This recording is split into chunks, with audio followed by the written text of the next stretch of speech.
Today's topic is discrimination and inequality.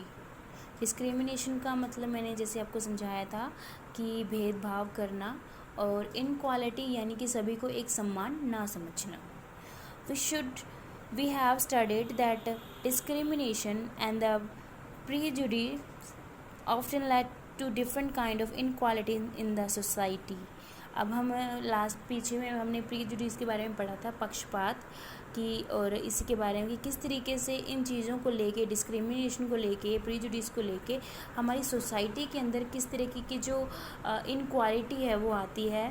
One of the most prominent example of inequality in the caste system, in which people from the so-called upper classes considered everyone else in the society inferior and deny them most of their rights. सबसे पहले यहाँ पे जब बात आती है inequality की, तो वो जो इनक्वालिटी है वो आती है सबसे पहले कास्ट सिस्टम के अंदर, जात के अंदर आती है कि लोगों की जो जात पात है वो देखा जाता है. इस चीज़ को लेके जो कुछ लोग होते हैं अपनी सोसाइटी के अंदर उन चीज़ों को इन्फीरियर करते हैं, यानी कि अपनी क्लास को ऊपर रखते हैं, अपने जो कास्ट को हैं वो ऊपर रखते हैं. बाकी जो है मतलब अलग लोग होते हैं अलग कास्ट के, उनके राइट्स को दबाने की कोशिश करते हैं. Traditionally Indian society has been divided into different castes on the basis of the occupation. हमारी जो इंडियन सोसाइटी है, हमारा जो ये समाज है, ये पहले से ही कुछ मतलब डिफरेंट कास्ट के अंदर जो है ये सेपरेटेड है अपने ऑक्यूपेशंस के अकॉर्डिंग. यहाँ पे जैसे कि ब्राह्मण होते हैं, जो प्रीस्टेस होते हैं, ये एक अलग कास्ट है. Kshatriya and Vaishya were considered to the superior castes. तो ये जहाँ ये जो कास्टर्स हैं इनको सुपीरियर माना जाता है, यानी कि सबसे बड़ा जात माना जाता है इनको. And therefore respectable while the Shudras और the lower caste were oppressed and discrimination against. तो इस तरीके से क्या है कि इनको जब सुपीरियर रखा गया, ऊपर रखा गया, तो बाकी जो कास्टर्स हैं उनको डिस्क्रिमिनेट के मतलब किया जाता है, उनके अगेंस्ट उनको लोअर कास्टर्स के अंदर गिना जाता है. An extreme form of discrimination was untouchability. तो सबसे पहले आता है डिस्क्रिमिनेशन के अंदर छूत छात का, कि किसी के हाथ लगाने से, किसी छोटी कास्ट के अगर मतलब लोग किसी चीज़ को हाथ लगा देंगे तो वो गलत हो जाएगी या फिर अशुद्ध हो जाएगी, ऐसा मानना लोगों का बिल्कुल गलत है. According to this practice the assumed lower caste people were considered impure and untouchable and were forced to live outside the boundaries of the society. तो इस तरीके से क्या है कि जब अनटचेबिलिटी का यहाँ पे जब आता है, इस चीज़ को काउंट किया जाता है, तो लोगों को एक बाउंड्री दे दी जाती है कि इससे आगे उन लोगों को आना ही नहीं है, क्योंकि उनकी अगर वो किसी चीज़ को हाथ लगाएंगे तो वो मतलब कि अशुद्ध हो जाएगी, ऐसा कुछ मानना होता है उनका. They were not allowed to interact with people belonging to the higher caste and were denied opportunity of education, even religion worship. इसी तरीके से फिर उनको क्या है कि बड़ी कास्ट के लोगों के साथ में उठना बैठना बोलना तक उनका मतलब कि उनको वंचित होता है, इन चीज़ों से उनको अलग रखा जाता है. ना ही उन्हें बड़ी कास्ट्स के लोगों के साथ में उठना बैठना, ना ही उनकी अपॉर्चुनिटीज़ उनको मिलती हैं. फिर और इवन कि रिलीजियस के अंदर भी ऐसा ही है, वो भगवान तक को मानने नहीं देते. वो पहले यही हुआ करता था कि एक मतलब कि अगर मंदिर में हम जाते हैं तो वहाँ पे बड़ी कास्ट के लोग आते, तो वहाँ पे छोटी कास्ट के लोगों को जाना अलाउड नहीं होता था, हालांकि उनको भगवान के दर्शन करना भी अलाउड नहीं होता था.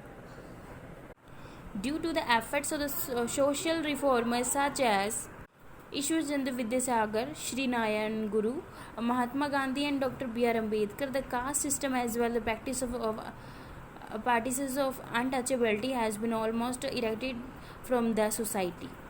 अब यहाँ पे कुछ यानी कि जो हमारे फ्रीडम फाइटर्स हुए हैं या फिर कुछ ऐसे जो थे महान जो व्यक्ति थे, ईश्वर चंद्र विद्यासागर या फिर doctor B R Ambedkar, Mahatma Gandhi ji, इन्होंने इन चीज़ों को प्रैक्टिसाइज करने की कोशिश की है सोसाइटी के अंदर. Today all man and women are treated to equal and practice of the untouchability has been banned by the Indian constitution.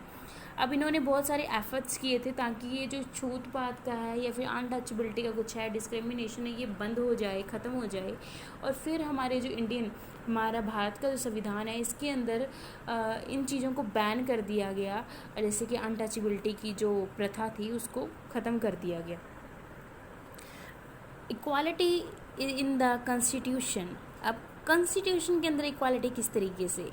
The former of the Indian Constitution, led by the chairman of the drafting committee, Dr. B.R. Ambedkar, emphasized that all Indians should get equal rights and opportunities to become considered equal. Doctor B R Ambedkar का यही कहना था कि सभी भारतीयों में मतलब कि सब जब एक हैं, सभी के हक एक हैं, सभी को एक जैसा उनको राइट्स हैं, तो सभी को अपॉर्चुनिटीज़ भी इक्वल ही मिलनी चाहिए, सभी को एक साथ ही माना जाना चाहिए, सभी को एक जैसी वैल्यू मिलनी चाहिए। The constitution give equal rights to the man and the women. तो हमारा जो संविधान है वो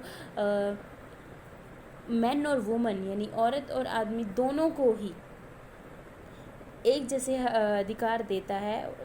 does not allow any discrimination on the basis of the religion, race and caste, sex और प्लेस ऑफ बर्थ। तो ये डिस्क्रिमिनेशन बिल्कुल भी नहीं होना चाहिए, ये ना ही होता है अब हमारी कॉन्स्टिट्यूशन के अंदर लोगों की कास्ट को लेके, रिलीजन को लेके, रंग रूप को लेके या फिर किसी और चीज़ को लेके।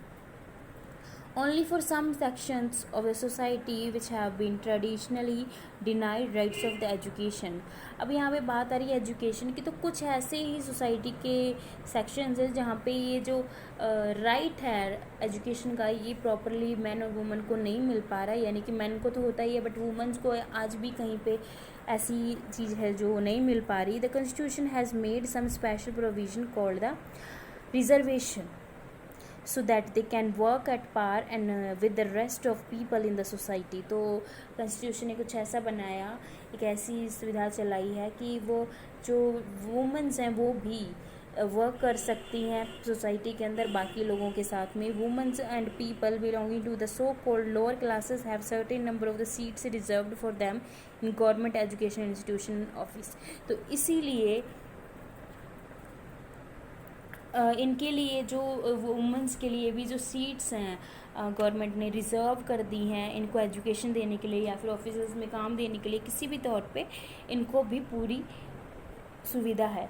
More over to ensure equality and justice, the constitution has granted every citizen of India certain basic rights irrespective of their differences in terms of caste, creed, sex, race and religion। These are called the fundamental rights. तो हमारे जो justice है, हमारी equality है, जो यही कहती है कि वमेन और वुमेन दोनों ही एक जैसे हैं और बाकी ना तो इसमें कोई रिलीजन आता है, ना ही कोई धर्म आता है, ना ही कोई जात पात आती है, सभी को सेम हर एक चीज़ का अधिकार है। उसको हम बोलते हैं हमारे फंडामेंटल राइट्स, कि हमें बोलने का, चलने का, खाने का, पीने का हर तरीके का जो अधिकार है।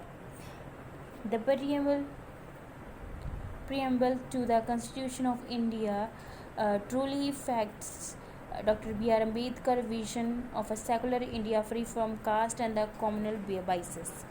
तो हमारी जो कॉन्स्टिट्यूशन है वो इफ़ेक्टेड हुआ है हमारे मतलब डॉक्टर बी आर अम्बेडकर की विजन, उनके महान व्यक्ति थे, उनके विजन से कि हमारे इंडिया जो है इन सब चीज़ों से फ्री होना चाहिए। यहाँ पे कोई धर्म के ऊपर लेकर कोई भी डिस्क्रिमिनेशन नहीं होना चाहिए, कोई जात पात का कुछ भी नहीं होना चाहिए, सभी चीज़ें ख़त्म होनी चाहिए। हम सब एक हैं, हम सभी को एक जैसा हक है